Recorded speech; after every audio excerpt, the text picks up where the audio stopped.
अरे हाँ तो का हलबो भाई लोग सारी विरोधी के बजा दिले बाजा हमरे नामो वीआईपी राजा। अरे हम लोग भोजपुरी का ट्रेंडिंग स्टार। अरे हाँ अपन हिट मशीन खेसारी लाल यादव के होली बीतला एक बहुत ही ब्लास्ट मस्त खतरनाक महा खतरनाक लोकगीत रिलीज जा रहा बा जौना गाना के टाइटल बा पियवा नचनिया लेके। अरे हम लोग पियवा नचनिया लेके गाना कब तक लेता कौन चैनल से आवता कौ तरीके रिलीज करल जाता गाना कैसा निकला बा पूरा फुल जानकारी मिली तो लोग के ई वाला वीडियो में। तो लोग ई वाला वीडियो के शुरू से लेकर लास्ट तक देख लेंगे। बाकी अभी तक हमारे चैनल के सब्सक्राइब निकलने के लिए तो अभी सब्सक्राइब करके हमसे जुड़ चलेंगे। तो पहले तो लोग सबसे पहले बता दी कि हाँ पियवा नचनिया लेके गाना के लिखले के बता गाना के लिखले बड़न शुभदयाल।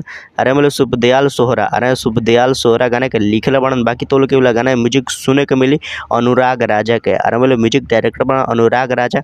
और बोले ये वाला गाना में खेसारी लाल यादव के वाला गाना में राइटर और म्यूजिक चेंज बड़ा लगिन। और भाई लोग कोई न्यू राइटर और न्यू म्यूजिक डायरेक्टर मिल के वाला गाना के बनैले बड़ा लगिन। और भाई लोग जब बदलाव होल बा त गाना में भी बदलाव भइल हुई और गाना भी बहुत ही खतरनाक बनावल गइल हुई।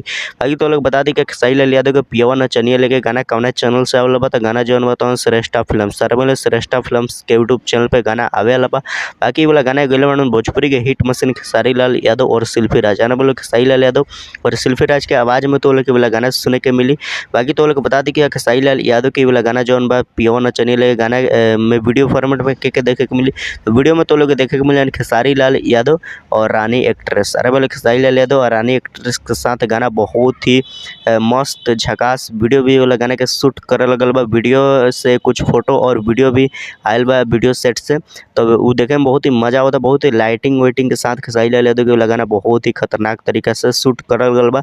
बाकी बतावल जाता कि खेसारी लाल यादव के वाला गाना बहुत ही वेस्ट हो गया बा। बाकी तो लोग बता दी कि हाँ पियवा चैनल गाना कब तक रिलीज करल जाता। तो ये वाला जौन गाना बतावन 8 या 9 और बोले 8 या 9 तारीख के गाना रिलीज कर दे श्रेष्ठा फिल्म्स के यूट्यूब चैनल पे।